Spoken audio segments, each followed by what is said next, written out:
नमस्कार, मी दीपाली राऊत पुरंदर एक्सप्रेसमध्ये आपले स्वागत करीत आहे। महायुतीचे राष्ट्रवादीचे उमेदवार माजी सनदी अधिकारी संभाजीराव झेंडे यांच्या वतीने गाव संपर्क भेट दौऱ्याचे आयोजन करण्यात आले होते। या दौऱ्यात हिवरे, चांबळी, बोबगाव, भिवरी, अस्करवाडी, पठारवाडी, थापेवाडी, वारवडी, मठवाडी, गराडे, सोमर्डी, कोडीत बुद्रुक, कोडीत खुर्द, नारायणपूर, भिवडी, केतकावळे, कुंभोशी गावातून त्यांनी संवाद साधला। यावेळी माजी नगरसेविका नीलम यादव, जिल्हा परिषदेचे माजी सदस्य दत्ताज शेठ झुरंगे, विराज काकडे, संदीप जगदाळे, राजेश चव्हाण, राष्ट्रवादीचे तालुका अध्यक्ष उत्तम धुमाळ, अनिल वाडकर, मोहन घारे, श्यामकांत भिंताडे, MK गायकवाड, ॲडव्होकेट तानाजी घारे, सागर काळे, वंदना जगताप, बापूसाहेब घारे, सुधीर झेंडे, गणपत जगदाळे, रमेश घारे, शांताराम जगदाळे, अब्बास मुलानी, अशोक जगदाळे, रवींद्र खैरे, रामदास जगदाळे, चंद्रकांत रावडे, यशवंत रावडे, प्रकाश फडतरे, भैयासाहेब खैरे उपस्थित होते। ॲडव्होकेट तानाजी घारे यांनी सूत्रसंचालन केले आणि अनिल वाडकर यांनी आभार मानले।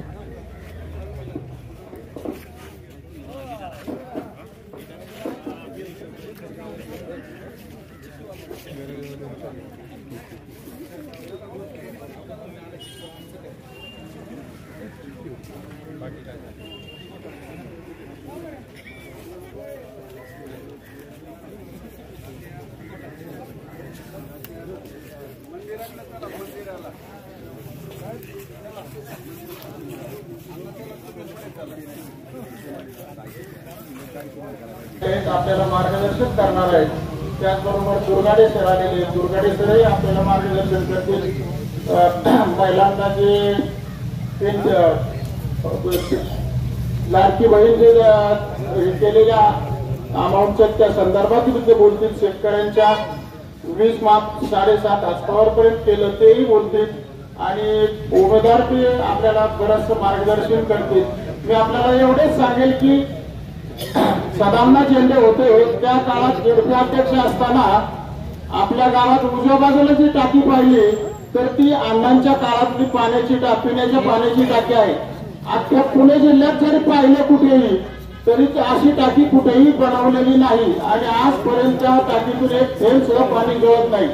अनेक वर्षापासून गराडे गावाला चांगल्या प्रकारे पाणी पिण्यासाठी मिळते आणि त्यासाठी जी विहीर खोदली होती त्या काळात त्या विहिरीला सिमेंटची पोती, वाळूची पोती लावली तरी पाणी आटपत नव्हतं। एवढ्या मोठ्या प्रमाणात पाणी होतं आणि त्याच काळात अण्णांनी मोठवाडीला सुद्धा पाणी पुरवठ्याची योजना करायची ठरवली। मोठवाडीचे सगळे लोक आता इथं आले असतील नसतील, पण त्यांनी अण्णांच्याकडे ते गाणं गायल्याच्या नंतर अण्णांनी शिवला सांगून त्यांच्या स्वतःच्या अधिकारातून शिवला म्हणले टेंडर नंतर पाहू, आता एवढ्या 4 दिवसात तुम्ही मठवाडीला कशा पद्धतीने पाणी देता येईल हे पहा। पाणी पिण्याचं फार महत्वाचं आहे। अण्णांनी इथल्या लोकांच्या श्रमदानातून आणि मोनी म्हणून कॉन्ट्रॅक्टर होते त्यांच्या साह्याने ती टाकी तिथे बांधली आणि 4 दिवसात तोच माणूस विधानसभेमध्ये आपल्या वतीने आपल्या भागातील प्रश्न प्रकर्षाने मांडू शकतो।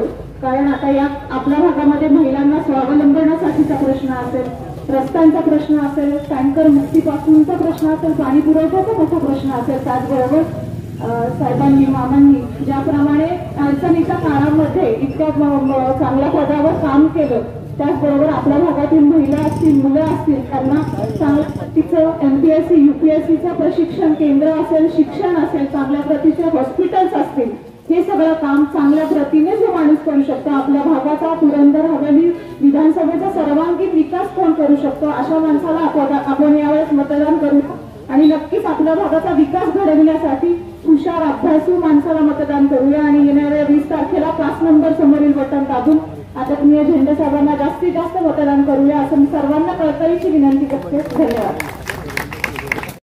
आणि समिती अधिकारी यांच्या माध्यमातून पुरंदर तालुका असेल संपूर्ण महाराष्ट्राची सेवा करण्याची संधी त्यांना मिळाली। त्या आज पुरंदर हवेलीची जनतेची सेवा करण्यासाठी उमेदवार म्हणून आपल्या सर्वांच्या भेटीला जे आलेले आहेत।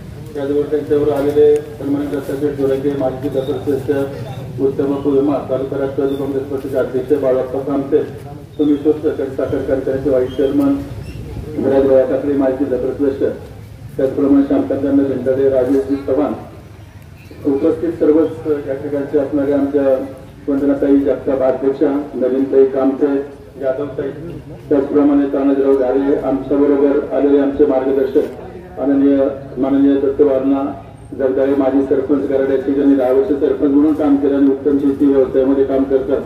सर्वच आता सगळ्यांचे शांताराम संतरामपासून तात्यांच्या पासून यमचनाना गायकवाड असतील, मोहनराव घारे असतील, दिलीपराव असतील, भैयासाहेब असतील, प्रकाशराव असतील, सगळेच उपस्थित मान्यवर बंधू आणि भगिनींना, आपण सगळेजण पुरंदर हवेली विधानसभेच्या निवडणुकीला सामोरं जातोय.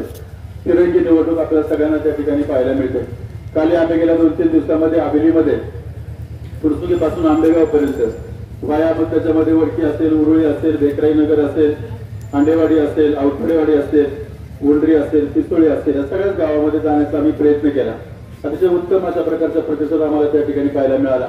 आज सकाळपासून हिवऱ्यापासून सुरुवात केल्यानंतर गराड्यापर्यंत आम्ही वेगवेगळ्या प्रकारच्या वाड्या, छोटी छोटी गावामध्ये करत इथपर्यंत आलो. लोकांच्या मधला प्रतिसाद अतिशय उत्तम आहे आणि आपण सर्वांना विनंती करायची की 20 तारखेला आपण सगळ्यांना जेंडे साहेबांना निवडून देणं विधिमंडळामध्ये पाठवायचं. आजपर्यंत त्यांनी प्रशासकीय सेवा उत्तम पद्धतीने केली, अधिकारी म्हणून चांगल्या प्रकारे काम केलं. आता त्या ठिकाणी पदाधिकारी म्हणून, आमदार म्हणून काम करण्याची संधी आपण त्यांना दिली. तर पुरंदरचे जे रखडलेले प्रकल्प आहेत, अनेक वर्षापासून काही प्रकल्प आपल्याला रखडलेले पाहायला मिळतात. पुरंदर तालुक्यातली जनता तशी हुशार आहे, बुद्धिमान आहे, कष्टाळू आहे. प्रत्येक परिस्थितीवरती मात करून बाउन्स होण्याची क्षमता पुरंदरच्या मातीमध्ये उपजतच आहे. त्यामुळे जे पुरंदरमध्ये अनेक लोक बाहेर गेले, त्या ठिकाणी स्वतःचं बल मत तयार करण्याची गमक त्या सगळ्या लोकांच्या मध्ये त्या ठिकाणी पाहायला मिळते. कुणी व्यवसायाच्या माध्यमातून स्वतःचं बल तयार केलं, कुणी सनदी अधिकारी म्हणून स्वतःचं बल त्या ठिकाणी तयार केलं, कुणी शिक्षकाला वेगवेगळ्या पद्धतीने आपण पाहतो. तर ज्या भागामध्ये आम्ही खरं तर वेगळ्या वेळेत जातो महाराष्ट्रामध्ये, तर त्या भागामध्ये आपल्या लोकांनी स्वतःचं एक वेगळं वैशिष्ट्य निर्माण केलंय. आणि म्हणून आज आपल्याला सगळ्यांना मला विनंती करायची, गुंतवणुकीचा रखडलेला प्रकल्प असेल, विमानतळाचा प्रकल्प असेल, IT पार्क आपल्याला इथं आणायचे, मेट्रो इथपर्यंत आणायचे, राष्ट्रीय व आंतरराष्ट्रीय बाजारपेठ आपल्याला त्या ठिकाणी करायचे, रिलिजियस टुरिझम ज्याला आपण म्हणतो की चांगल्या प्रकारचं असेल आपल्याला त्या ठिकाणी करायचे. स्पिरिच्युअल म्हणा, रिलिजियस म्हणा, टुरिझम का तर आपल्या पुरंदर तालुक्यामध्ये अनेक देवदैवत आहेत, अनेक ऐतिहासिक ठिकाणं आपल्याकडे आहेत आणि चांगल्या प्रकारचा निसर्ग आपल्याकडे आहे. त्या सगळ्या गोष्टीचा जर वापर केला ते पोटेन्शियल आहे. म्हणजे जर आपण समुद्राचा पट बनवून जाऊन आपल्याकडे नदी इथं उगम पावते, त्यामुळे फारसं हे नसलं तरी तेच आपली स्ट्रेंथ आहे. म्हणून भविष्य काळामध्ये पुरंदरचं एज्युकेशनल हब होऊ शकतं, पुरंदरचं त्या ठिकाणी रिलिजियस टुरिझमचं एक चांगलं सेंटर होऊ शकतं. म्हणजे खंडोबा असेल, बीरचा मस्कोबा असेल किंवा बोलेश्वर असेल, पांडेश्वर असेल, या सगळ्या प्रकारचे वाल्मिकी ऋषी पासून ते महात्मा फुलेंच्या समाधीपासून अनेक ठिकाणी, पोलीसच्या मस्कोबापासून सगळे ठिकाणी आपण एकमेकाला कनेक्ट केली, ती जोडली, त्याचं चांगल्या प्रकारचं मार्केटिंग केलं, ऍडव्हर्टिजमेंट केली, इन्फ्रास्ट्रक्चर उभं केलं, चांगलं रस्त्यांच्या पासून सगळ्या प्रकारचं इन्फ्रास्ट्रक्चर डेव्हलप केलं. तर महाराष्ट्रातूनच नव्हे तर महाराष्ट्राच्या बाहेरचे लोक आपल्याकडे त्या ठिकाणी येतील आणि ते लोक या ठिकाणी आल्यानंतर त्याच्यातून डेव्हलपमेंट होत असते, प्रगती होत असते. मी परवा सहज बारामतीला एका कार्यक्रमाच्या सभेच्या निमित्ताने गेलो. जात असताना एक हॉस्पिटल पाहिले की जे मी अपेक्षित धरतो जेठे साहेबांच्या कडून 1000 कोटीचे त्या ठिकाणी आयुर्वेदिक हॉस्पिटलचं काम चालू आहे, पूर्ण झाले त्या ठिकाणी. पण मला असं वाटतं मग काही लोकांनी त्यावेळेस म्हणायला सुरुवात केली बारामतीमध्ये बलिदा घ्या, याचा अर्थ ज्यांना कॉन्ट्रॅक्ट मिळतं ते बलिदा घ्या. पण मी सहज विचार केला की 1000 कोटी रुपयाचं कॉन्ट्रॅक्ट कुणाला तरी त्या ठिकाणी गेलं असेल, तर त्या हॉस्पिटल लागणार 1000 कोटीचं स्टील कुठे खरेदी केलं? बारामती. सिमेंट कुठे खरेदी केलं? बारामती. विटा कुठे घेतल्या? बारामतीमध्ये. बरोबर ना? पण प्रत्येक गोष्ट त्या ठिकाणी घ्या, किंवा कार्पेंटर पासून सगळ्या प्रकारच्या गोष्टी ही लोक जेवायला कुठे गेली? बारामती. नाश्ता करायला कुठे गेली? बारामती. किराणा माल घ्यायला कुठे गेली? बारामतीमध्ये. म्हणजे 1000 कोटी रुपये त्यातले 700-800 कोटी रुपये बारामतीमध्ये त्या ठिकाणी जात असतात. आणि मला वाटतं संपत्तीचं विकेंद्रीकरण म्हणजे हे असतं. एखादा रस्ता आपण तयार करतो, तर रस्त्याचं काम कोणतरी कॉन्ट्रॅक्टर घेतो, आपल्याला वाटतं कॉन्ट्रॅक्टरला सगळं मर्यादा मिळाला. कॉन्ट्रॅक्टर हा कॉन्ट्रॅक्टरच असतो, तो थोडेसे पैसे मिळवतो, पण त्या रस्त्याला लागणारा दगड कुठे घेतो? इथंच घेतो ना. कुणाला तरी गडी क्रशिंग मशीन असतं, माती असेल, विटा असेल, मजुरी असेल, जेसीबी असेल, पॉकलँड असेल, या सगळ्या प्रकारच्या गोष्टीतून संपत्तीचं विकेंद्रीकरण होत असतो. पण विकास आला पाहिजे. विकास आला तर सामान्य माणसाच्या घरामध्ये त्या ठिकाणी पैसा जातो. ती काय करायची म्हणून कोणी करतील. मी फार बरेच बोलण्यासारखं मी एवढंच सांगतो, आमच्या भगिनी यादवताईंनी या ठिकाणी उल्लेख केला, ललित आहेत, वंदनात आहेत. आता 1,500 रुपये दर महिन्याला आपल्या खात्यामध्ये आलं ना, इथे सगळ्याच्या खात्यामध्ये आलं. मी बऱ्याच ठिकाणी सांगतो की महायुतीचं सरकारी सांगतं आम्ही आमच्या महिलांना भावभीट दिली.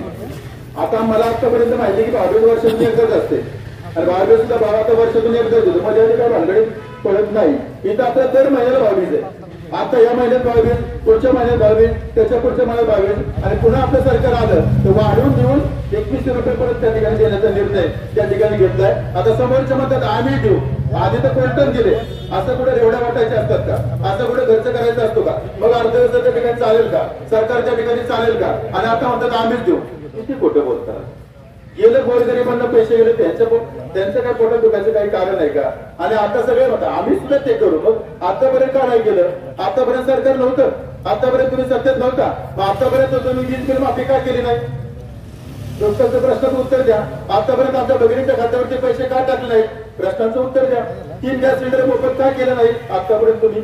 पण प्रश्नाचं उत्तर द्या. हे जर सरकार त्या ठिकाणी करतंय, कांद्याची निर्यात बंदी उठवली, कांदा निर्यात करायला सुरुवात केली, त्यामुळे आता शेतकऱ्यांचं थोडंसं दुःख त्या ठिकाणी हलकं झालं. दुधाला 5 रुपये अनुदान देण्याचा निर्णय या सरकारने घेतला. या सगळ्या प्रकारच्या गोष्टी आहेत. बरेचसं सांगण्यासारखं असं तुम्ही एवढंच सांगतो की आता उद्या हे करू, परवा ते करू, लबाडा घरचं आवडणं जेवल्याशिवाय काही गरज नाही. इथं ज्यांनी जेवायला घातल्या आधी त्यांचा आपण विचार करू. तुम्ही ज्यावेळेस कराल त्यावेळेस भविष्यात तुमचा विचार करू हे ठामपणाने सांगा. पुन्हा एकदा हे झेंडे साहेबांच्या रूपाने दादांच्या पाठीशी उभा राहणारा आमदार पुरंदर हवेलीतून आपण त्या ठिकाणी पाठवा आणि दादांची हात बळकट करा. हीच विनंती आपल्या सगळ्यांना त्या निमित्तानं करतो.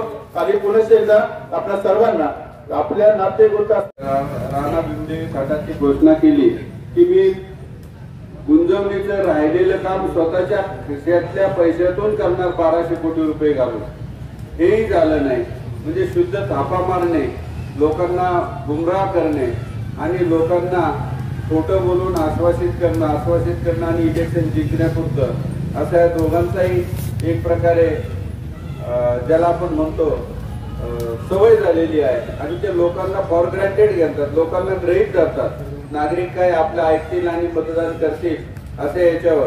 आणि गेल्या 6 इलेक्शन जर आपण पाहिल्या, 4 इलेक्शन जर आपण पाहिल्या तर विजयराव शिवतारे, संजय जगताप विजयराव शिवतारे हे याच्यापेक्षा काय दुसरा माणूसच नाही का या तालुक्यामध्ये. मी तर म्हणेल माझ्यापेक्षा आणखी काही टॅलेंटेड मुलं आहेत, आणखी काही टॅलेंटेड कार्यकर्ते आहेत. त्यांना संधी मिळायला पाहिजे. त्यांना कशासाठी? जे फेल गेलेले आहेत त्यांना पुन्हा त्याच वर्गात गेल्याऐवजी पुढच्या वर्गात कशासाठी घ्यायचं असा साधा प्रश्न आहे. आम्ही कामं केली पण त्याची जाहिरात खोटी केली नाही. झेंडेवाडी ते हडपसर रस्त्याचं काम मंजूर करून घेतलं. 2 महिन्यात त्याचं काम सुरू होईल. तशाच प्रकारे नागऱ्याचा ब्रिज होता, तिथं वाहून गेला होता, तो आपण ताबडतोबीने सुरू केला. आदरणीय दादा त्यावेळेला विरोधी पक्ष नेते होते, परंतु हा प्रस्ताव त्यांच्याकडे घेऊन गेला. 2 ते 3 महिन्यात त्यांनी तो प्रस्ताव विरोधी पक्ष नेते असतानाही मंजूर करून दिला. आता इकडे शेजारी तुम्हाला भिवरी ते गोगलवाडी रस्ता जर नवीन झाला आणि जो पावसाळ्याच्या आत ते पक्का नक्की होईल तर इकडनं येणारी सगळी ट्रॅफिक, जेजुरी असो, सासवड असो, त्या भागातली सगळी ट्रॅफिक बिना सिग्नलची पुण्यातल्या ट्रॅफिकला तोड न देता डायरेक्ट एक्सप्रेसवेला मिळणार आहे. आणि लोकांचा पुण्यातल्या ट्रॅफिकचा त्रास वाचेल. कारण पुण्यातली ट्रॅफिक, मंतरवाडीची ट्रॅफिक हा एक मोठा जिकिरीचा प्रश्न झालेला आहे. दुसरे प्रश्न असे आहे जे दुर्गाडे सरांनी त्यांच्या भाषणात टच केले. आपल्याकडे भुलेश्वर सारखं देवस्थान आहे, नारायणपूर सारखं देवस्थान आहे, कानिफनाथ सारखं देवस्थान आहे, संभाजी महाराजांचा जन्म पुरंदर किल्ल्यावर झालेला आहे. अशी पर्यटन स्थळं म्हणून जर आपण विकसित केली तर लोक फिरण्यासाठी येतील. त्यामुळे रोज 4 लोकांना रोजगारही उपलब्ध होईल आणि त्याच्यामुळं जे ज्याला आपण म्हणतो बेकारी हटवण्यामध्ये मदत होईल किंवा रोजगार मिळण्यामध्ये मदत होईल. एपीएमसीच्या बाबतीत बोलायचं झालं तर एपीएमसी आमची मुळात नेरेला आहे आणि सगळा व्यापार फळांचा व्यापार सासवडला चालतो. आणि चिखलाभर गुडगाभर चिखलामध्ये शेतकरी अक्षरशः आपली फळं विकत असतात. अशी दृश्य आपण कचेरी जवळच्या बाजारात आत्ताच्या पावसाळ्यात पाहिलेली आहे. तर का नाही सरकारच्या वतीने एक सेपरेट एपीएमसी किंवा एपीएमसीचे एक उपकेंद्र सुसज्ज असं बांधलेलं ओटे बांधलेलं असं आपण करू शकतो. परंतु त्याला विजनच नाही, त्याला विचार करण्याची पुढची शक्तीच नाही. अशा लोकांना तुम्ही मत देत राहिलं तर हे रिपीट होत राहणार आणि ती शिक्षा जनतेला, शेतकऱ्यांना होत राहणार. मुलांच्या बाबतीत बोलायचं झालं तर जेजुरीला एक MIDC आहे. त्याच्याऐवजी जर एक्सटेंडेड MIDC दुसरी आपण काढली तर बऱ्याचशा मुलांना रोजगार मिळेल. 15 ते 16 हजार लोक त्या ठिकाणी आज आपले प्रपंच चालवतात. दुसरी एक MIDC आपण राख नावलेला 4थी फेज 5वी फेज मंजूर आहे. ज्या ठिकाणी कमी बागायत जमीन जाईल, भरड जमीन जास्त जाईल अशा ठिकाणी हे कारखाने उभारले तर लोकांच्या रोजगारीचा प्रश्न मिटेल. पण तसं करण्याचं ह्या लोकांचं अजिबात प्रयत्नच दिसला नाही. त्यामुळे तो होण्याचाही प्रश्न उद्भवत नाही. दत्तोबांना IT पार्क सारखा विषय आहे की ज्या इंडस्ट्रीला कमी पाणी लागतं परंतु जास्तीत जास्त लोकांना रोजगार मिळतो. असे IT पार्क काढण्याची सुद्धा त्या लोकांच्या डोक्यामध्ये कल्पना नाही. आणि लोक बाकीच्या तालुक्यामध्ये एक IT पार्क सगळ्याच नसेल झालं पण पुण्याच्या भोवती भरपूर IT पार्क झाल्या. तसं आता आपण काय पुण्यापासून फार दूर राहिलो नाही, बापदेव घाट मार्गे राहिलो नाही आणि दिवे घाट मार्गे राहिलो नाही. पण हा विकास करण्याचं काम त्या मंडळींनी कधीच केलं नाही. राज्य सरकारच्या योजना असेल, लाडकी बहीण योजना असेल, वीज बिल माफीबाबतचा निर्णय असेल, असे कितीतरी चांगले निर्णय अजितदादा पवार साहेबांनी त्या शासनातल्या सर्व लोकांना कन्व्हिन्स करून घेतलेले आहेत. ते पुन्हा रिपीट एवढ्यासाठी करत नाही की आम्हाला आज बरीच गावं घ्यायची आहेत आणि ऑलरेडी आपण टाइमच्या खूप पाठीमागे चाललोय. शेवटी हे एकच आपल्याला कृतज्ञतेने विनंती करतो सर्व गराडेकरांना आणि गराड्याच्या वाड्या सगळ्या वाड्या 12 वाड्यांना त्याच्या 20 तारखेला मतदान आहे. माझा अनुक्रमांक 5 आहे. चिन्ह निशाणी घड्याळ आहे. घड्याळाच्या समोर एक बटन दाबून मशीनवरचं आपण मला गराडे आणि गराडे परिसरातील सर्व वाड्या, मग दरेवारवडे असेल, कापेवाडी असेल, रावडेवाडी असेल, त्या सर्व वाड्यांच्या माध्यमातून दोन्ही वस्ती असेल, त्या सगळ्यांच्या मधून चांगल्या प्रकारे मतदान कराल असे मोठ्या संख्येने या ठिकाणी उपस्थित राहिला. प्रथमतः गराडे पंचक्रोशीच्या वतीने आपल्या सर्वांचं मनपूर्वक आभार मानतो आणि येत्या 20 तारखेला साहेब गराडे पंचक्रोशीच्या वतीनं आपल्याला ग्वाही देतो. या पंचक्रोशीच्या वतीनं तानाजी भाऊ असतील, मोहनशेठ असतील, ताते असतील, आम्ही सर्वजण 80% मतदान देण्याचं काम या ठिकाणी तुम्हाला करूया. घड्याळाच्या चिन्हावरती शिक्का मारून 23 तारखेला तुम्हाला आम्ही सर्वजण विधानसभेत पाठवू अशी गराडे पंचक्रोशीच्या वतीनं ग्वाही देतो आणि या ठिकाणी थांबतो. जय हिंद, जय महाराष्ट्र, जय राष्ट्र.